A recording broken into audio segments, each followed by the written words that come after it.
Hey gamers, it's G from the corner. Now, we are fast approaching the Nintendo Switch 2 Direct and that big marketing push for Nintendo's next console, okay? We don't have an exact release timing yet, but people are expecting that this thing is going to be coming sooner rather than later. So the gears gotta get turning on marketing, and this is making me think back.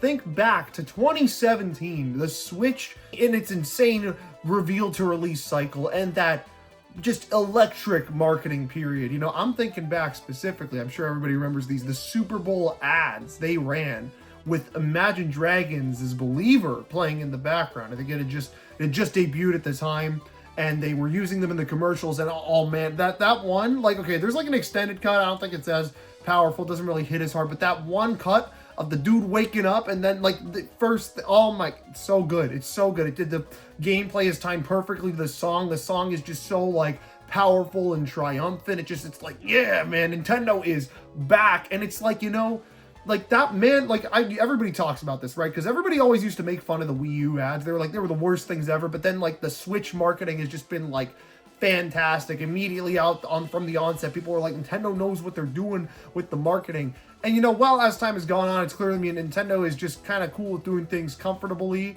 and quietly with the Switch 2, at least. I mean, the reveal trailer where Shadow dropped out of nowhere, and it seems like we're just gonna kind of get a standard little Nintendo Direct, but it's just gonna have all the Switch 2 games in it. You know, it's more about what they're releasing than how they market it.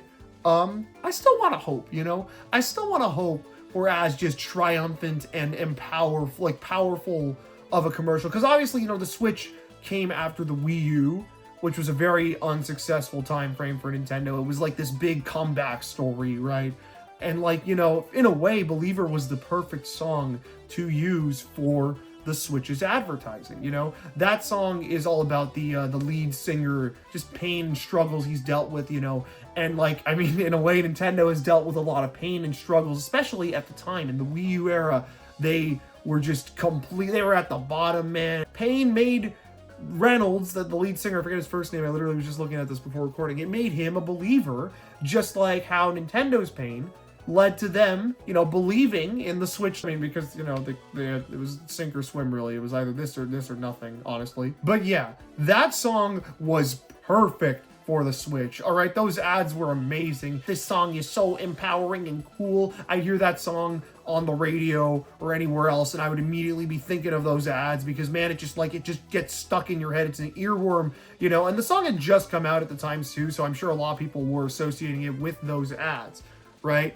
So obviously, the point of this video, I mean, you saw the thumbnail, you already know where I'm going with this, but like, you know, let's build it up a little bit. Why not, right? What can Nintendo do to replicate this for the Switch 2? You know, can they do this? Do something to replicate this for the Switch 2? Like, is there a song and an artist that I think really would just light the shit out of the Switch 2's marketing campaign? Yeah, there is. I want Chappell Roan on those Switch 2 commercials ASAP. Okay, look. She actually did just drop a new song. You know, Believer, okay, let's talk about timing. First of all. Believer came out February 1st. Super Bowl was just like a week or two after that, right? It was very, very sudden. Chappell actually dropped a single literally today at the time of this recording. I think it was literally, March 3rd. Yeah, today. It's a country song. I don't like country. I don't like country at all. I gave it a listen, though. It's pretty good. But that's not the song I want to talk about here.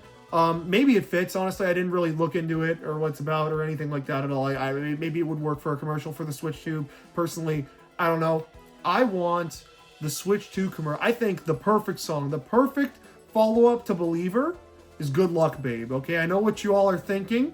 Actually, I don't know what you all are thinking because I don't really know what anybody thinks about Chappell. I really don't follow the music scene anymore on Twitter. I don't really know what people think of her aside from they love her and she's an icon, and oh, she won a Grammy. I don't really follow any of that. I'm a very casual listener, but I was already listening to her music thinking, man, it'd be great to have her on for the Switch 2 commercials if they ever did anything like that for them. But now, like, here, after I listened to that song, I saw Dodge that song for the entirety of last year. I might have heard it in like an ad or I don't know. I heard it somewhere, but like I didn't hear the whole thing. But like, man, actually listening to it, it's a banger. I never listen to the radio anymore, so I'm not like poisoned by hearing the same 5 pop songs over and over again. So like, whatever the song of the summer is whatever my friends are playing in a car ride or whatever I decide to listen to, right? Like, you know, I'm never going to be bombarded by some garbage pop that I don't really want to listen to, which is great, so I heard this song for the first time like 2 weeks ago, and I love it. I love it. It's a fantastic song. Like Believer, it has that triumphant energy to it. The chorus is just heavenly sounding. It's so uplifting. All right. It's like so powerful. It's more like happy, so to speak. Like it's got more of like a heavenly melody, you know. Believer is very like boom, day, you know, it feels like a crowd cheering you on in like the like depths of the earth, like the biggest stadium imaginable. It's like that kind of like power, whereas this feels like just a really strong heavenly vibe, you know. And I think that would fit. I'm just imagining the Switch 2 spinning around to this song, some people playing it. I think it would work perfectly. I think that chorus over a commercial would be fantastic, you know. And like there's even like a little bit in the chorus where she's like ooh ooh, and like I could just imagine the Joy-Cons magnetizing in like a CG portion at the end of a commercial to that like ooh ooh, you know, like that. I don't know, that might be a bit much, but like let's talk about the meaning. Let's get real deep. Okay, why is this the perfect, like what is this song about? This song is, I guess in a way, about Roan and her relationship with a woman from years ago, and that woman no longer is with Roan and is trying to tell herself that she doesn't like women, but she is unsatisfied. Okay, so now how do we spin this into making it about Nintendo? This is that like end of the world picture where it's like, how do I make this about me? So okay, hear me out, right? Nintendo is Chapel, and the woman is everybody. It's you. It's anybody who's ever fallen out of love with Nintendo ever, right? Like, let's say, you know, you're someone who grew up on Nintendo, but after a while you stopped playing Nintendo games. Either you weren't into them anymore, peer pressure, you know, just like found new interests, whatever, right? But like, you know, Nintendo was always there. Nintendo, you could have gone back to Nintendo. Nintendo was the real shit. Why did you ditch them, right? Why did somebody tell you that Nintendo was gay or so? That's it. It's perfect. It's literally perfect, guys. Come on. It's like poetry. It rhymes. Like this song and this console were made for each other, right? You know, the Switch has proven itself. So now everybody who was unsure of Nintendo, who moved away from Nintendo, is flocking back to it. But it gets even deeper than that. Okay, forget about the consumer. Let's talk about the developer. Okay, even the third-party developers, they were like, I don't know if we're going to support the Switch. We're just going to put shitty ports out on the Switch. We're just going to do cloud games on the Switch. We're not going to put real development time.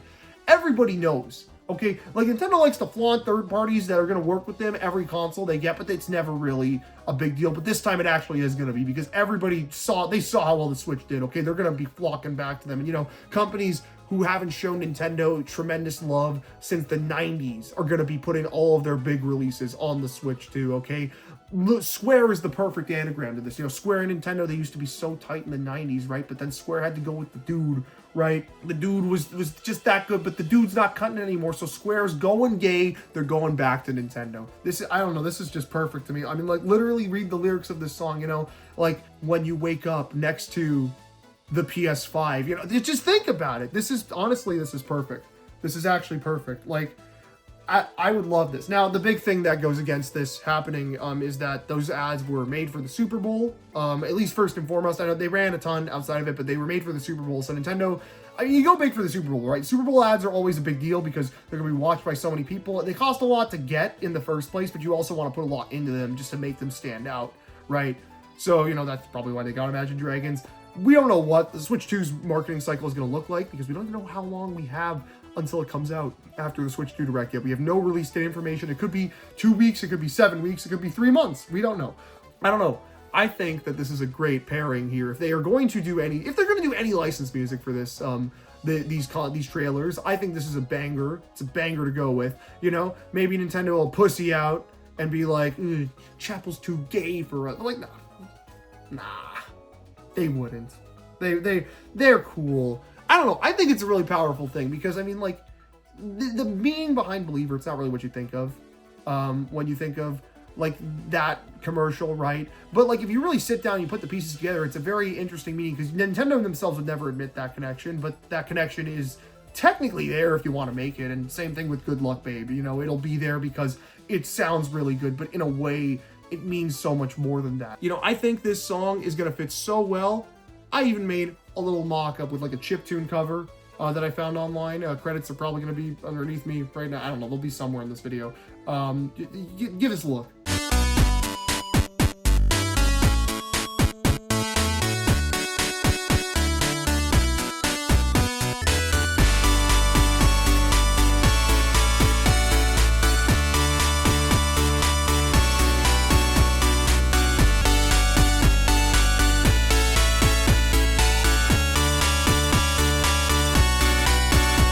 I don't know. Am I just liking a song and I want to hear it associated with another thing that I like and I'm excited for? Probably. Is this a stupid video that'll get no views? Maybe. I don't know. But I felt like talking about this and I had a moment to record this and talk about it right now. So I wanted to just get it out there. That's going to be it though for today's video. Switch 2 Directs real soon. It's like 2 weeks away at this point probably. Yeah, that's going to be a good video. Keep yourselves cornered for more real soon.